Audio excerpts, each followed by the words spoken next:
Guarantee ವಿಚಾರದಲ್ಲಿ ಗೃಹ ಜ್ಯೋತಿದು ಏನೋ ಮರುಪರಿಶೀಲನೆ ಅರ್ಜಿ ಗಿರ್ಜಿ ಅಂತ ಶುರು ಮಾಡಿದ್ರು.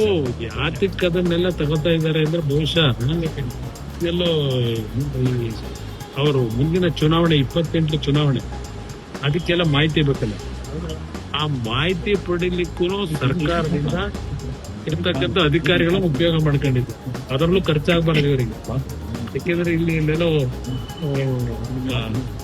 ಸುಜಾತ ಥಿಯೇಟರ್ ಎದುರುಗಡೆ ಯಾವ್ದು ಬಿಲ್ಡಿಂಗ್ ನಲ್ಲಿ ಟಾಪ್ ಫ್ಲೋರ್ ನಲ್ಲಿ ಮುಂದಿನ 28 ಚುನಾವಣೆ ಸ್ಟ್ರಾಟಜಿ ಮಾಡ್ತಾವ್ರಲ್ಲ, ಆ ಸ್ಟ್ರಾಟಜಿಗೆ ಇದು ಬೇಕಲ್ಲ, ಮಾಹಿತಿಗಳು, ಡೇಟಾ ಬೇಕಲ್ಲ.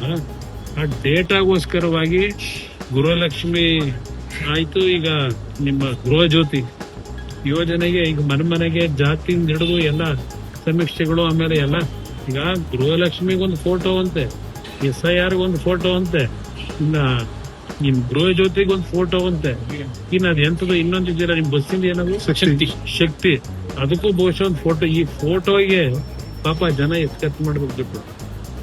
ಇದು ಈ ಸರ್ಕಾರದ ನಡವಳಿಕೆ ಏನಿದೆ ಅದ್ರ ಜೊತೆಗೆ ಈಗೇನೋ ಪಾಪ ಅನರ್ಹ ಹೆಸರುಗಳನ್ನ ಡಿಲೀಟ್ ಮಾಡ್ತಾರೆ. ಈಗ ಜ್ಞಾನೋದಯ ಆಗಿದೆ 3 ವರ್ಷ ಆದ್ಮೇಲೆ. 3 ವರ್ಷ ಏನ್ ಮಾಡ್ತಾ ಇದ್ರು? ಎಲ್ರಿಗೂ ಫ್ರೀ ಅಂತ ಹೇಳಿ